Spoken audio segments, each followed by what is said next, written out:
Hey everyone, welcome back to our channel. In today's quick tutorial, I'll show you how to tag someone in your Facebook Reels after you've posted them. Make sure to stick around until the end, and if you find this video helpful, please give it a thumbs up and subscribe for more tips and tutorials. Tagging someone on Facebook Reels is a great way to give credit or collaborate after your video is live. Here's how to do it. First, open the Facebook app on your mobile device. Go to your profile and tap on the Reels tab to see all your published Reels. Choose the reel you want to edit.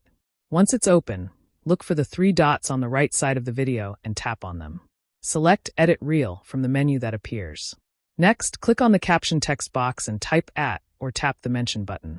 Start typing your friend's name, and Facebook will suggest names based on what you enter. Choose the person you want to tag from the list. After tagging, don't forget to tap the Save button at the bottom of the screen to apply your changes. Your reel is now updated, and the tagged user will get a notification. They can then view, comment, or share your video. If you found this tutorial useful, please like this video and subscribe for more great content. Thanks for watching.